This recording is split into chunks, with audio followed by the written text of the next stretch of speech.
चंदेरी गांव। एक पेड़ के नीचे एक बूढ़ा और उसके सामने दो बच्चे बैठे हुए थे। बाबूजी, हमें बताइए ना कि हमारे गांव के हर घर पर ओ स्त्री रक्षा करना ऐसा क्यों लिखा हुआ है?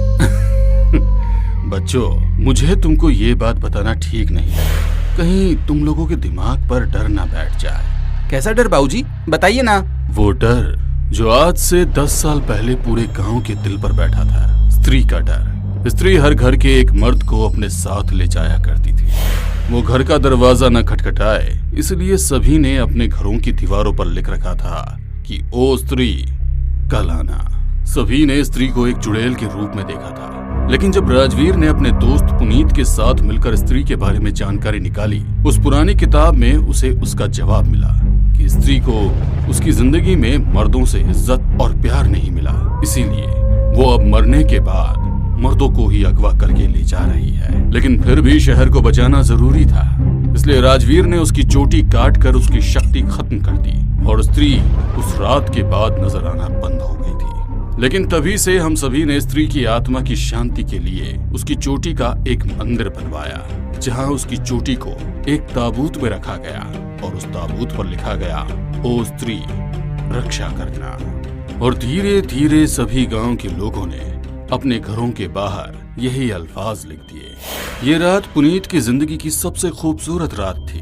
उसकी दुल्हन सेज पर बैठी थी और वो उसके करीब जा रहा था। पुनीत को अपने करीब आता देख दुल्हन सिमट कर बैठ गई। अरे शर्मा रही हो, हमने तो तुमको एक बार देखा हुआ है सुगना, शर्माने की क्या जरूरत है? ये कहते हुए पुनीत ने दुल्हन का घूंघट उठाया। उसका सौंदर्य देखकर पुनीत की आंखों में चमक उभर आई। वो अभी उसकी तरफ बढ़ ही रहा था कि तभी उसके घर की दीवार पर अजीब सा शोर होने लगा। अरे कौन है यहाँ? पुनीत हैरान रह गया।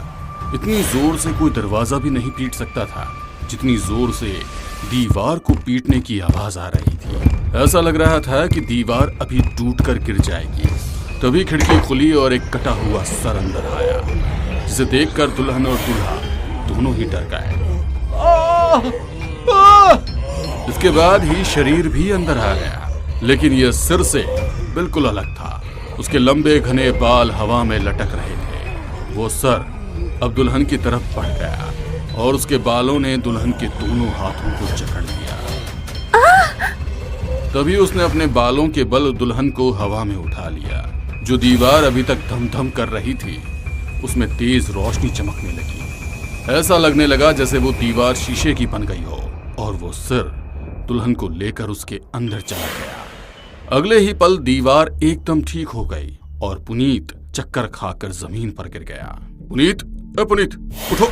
पुनीत की आंख खुली तो सुबह हो चुकी थी। उसके माँ बाप के साथ कुछ पड़ोसी भी घर में थे और उसको हैरानी से देख रहे थे।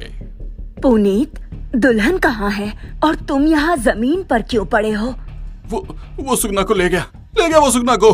अरे कौन ले गया? वो सरकटा। ये सुनकर सभी की जुबान से राम राम निकलने लगा। राम राम राम राम राम राम राम राम राम राम राम। पुनीत अब इन सभी के साथ राजवीर के पास गया और उसे सारी बात बता दी। ये क्या बोल रहा है तू? सरकटा दुल्हन को उठा ले गया? हाँ, मेरी आंखों के सामने उठा के ले गया। तो अब तू मुझसे क्या चाहता है? क्या मतलब? अरे जैसे हम दोनों ने मिलकर स्त्री से इस गांव को छुटकारा दिलाया था ना, अब वैसे ही इस सरकटे को हराकर उससे मेरी सुगना को वापस ले आते हैं। तभी राजवीर की बीवी रिया बोली, तब ये सिर्फ इस गांव का एक नौजवान लड़का था और अब ये मेरा पति है और मैं नहीं चाहती कि ये कोई भी जोखिम भरा काम करे। रिया बेटा, तुम हमारी बात को समझो। मुझे कुछ नहीं समझना, आप सभी मेरे घर से बाहर निकलिए। रिया ने सभी लोगों को घर से निकाल दिया और खटाक से दरवाजा बंद कर दिया। अगर फिर से तुमने किसी भूत को पकड़ने या भगाने की कोशिश की ना, तो मैं खुद भूत बन जाऊंगी। ये कहकर उसने चादर तानी और सो गई। राजवीर को पुनीत की फिक्र हो रही थी, लेकिन अपनी बीवी के गुस्से के आगे वो मजबूर था। रात तकरीबन 3 बजे रिया की आंख खुली। उसने पास में रखा हुआ पानी का गिलास उठाया तो वो खाली था। अरे यार, इस गांव में शादी करके तो मैंने मेरी ही किस्मत फोड़ ली। राजवीर सो रहा था, इसीलिए उसने उसे उठाना जरूरी नहीं समझा और पानी का मटका उठाकर घर से निकली। बरामदे में एक कुआं था, उसने बाल्टी पानी में फेंक दी। जब बाल्टी पूरी तरह से नीचे पानी में गिर गई तो उसने वापस रस्सी खींचना शुरू किया। अचानक से हंसने की आवाज आई तो वो डर गई। ये किसकी आवाज है? उसने सांस ली और वापस पानी खींचना शुरू किया। तभी वो आवाज और ज्यादा तेज आने लगी और उसने देखा कि बरामदे में लगे एक पेड़ के तने पर अजीब सी चमक हो रही है, जैसे कि पेड़ पर हजारों जुगनू बैठे हों। उसको प्यास बहुत तेज लगी थी, इसलिए उसने तेजी से बाल्टी को खींचा और जैसे ही रस्सी पूरी ऊपर आई तो उसने बहुत भयानक दृश्य देखा। उस बाल्टी के अंदर कोई काली चीज नजर आई। ये क्या है? उसने उस काली चीज को उठाया तो पाया कि वही कटा हुआ सिर था जिसने सुगना पर हमला किया था।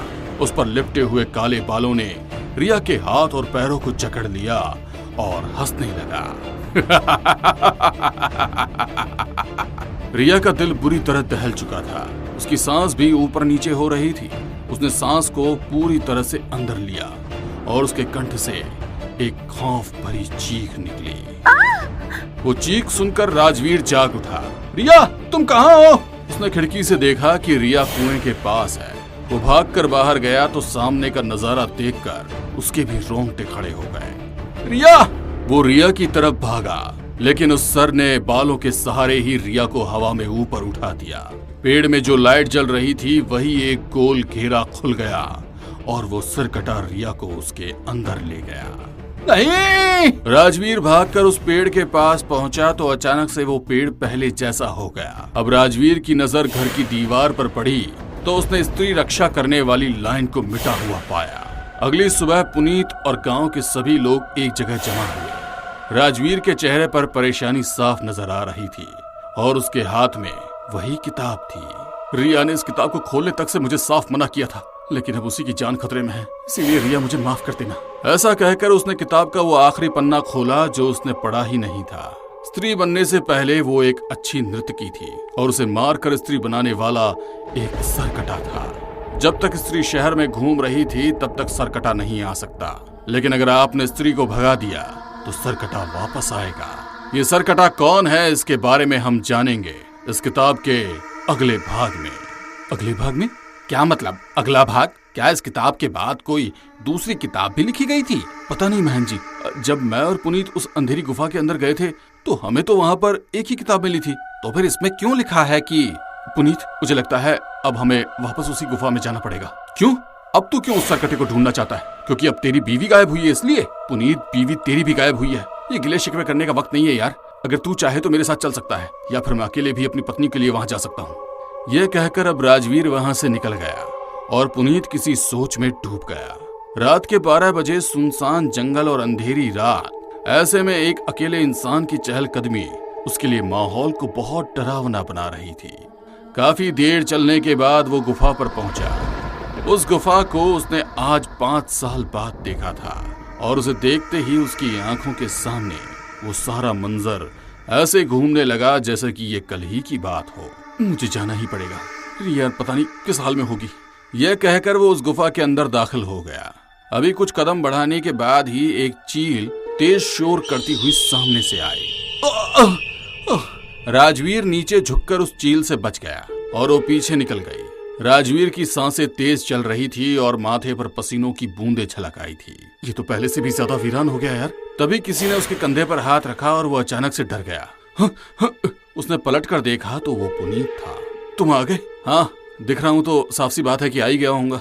मैं सच में उस रात तुम्हारी बात सुनने वाला था, लेकिन बस अब आगे चलो, कहीं दूसरी चील ना आ जाए। ये दोनों अब आगे बढ़ते रहे। कहीं कोई मरा हुआ जानवर मिलता तो जिसके मांस को चील कौवे खा रहे थे, तो कहीं मानव कंकाल की हड्डियां मिलती, लेकिन फिर भी ये दोनों हिम्मत करके आगे बढ़ते रहे। आखिरकार ये एक जगह पहुंचे जहां एक बक्सा रखा हुआ था।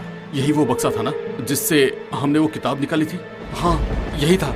राजवीर ने उस बक्से को खोला तो उसके अंदर उनको एक काला कपड़ा रखा हुआ मिला। ये वही कपड़ा है जो उस किताब पर लिपटा था, लेकिन वो दूसरी किताब इसके अंदर नहीं है, तो कहाँ होगी? ये कहते हुए राजवीर ने उस कपड़े को उठाया और उसके नीचे उनको एक चाबी और एक नक्शा नजर आया। अरे ये तो हमने देखा ही नहीं था। इन दोनों ने अब उस नक्शे को ठीक से देखा, जो दिखने में काफी आसान था। ये नक्शा तो इसी गुफा का है और इसके हिसाब से हमें अभी और आगे जाना है, पर ज्यादा दूर नहीं है। ये दोनों अब गुफा के थोड़ा और अंदर गए। जितना अंदर ये जा रहे थे उतना ही अंधेरा और बढ़ता जा रहा था, लेकिन इन्होंने अपने कदमों को नहीं रोका। और आगे बढ़ते रहे। आखिरकार वो एक कोने में पहुंचे जहां पर एक और बक्सा रखा था, लेकिन इस बक्से पर एक ताला लगा था। ओह, तो ये चाबी शायद इसी ताले की होगी। हाँ, इसे खोलते ना। राजवीर ने जैसे ही ताले को हाथ लगाया, जमीन जोरों से हिली और तेज शोर करते हुए काफी सारी मिट्टी छत से नीचे गिरी। इसमें जरूर कुछ होगा।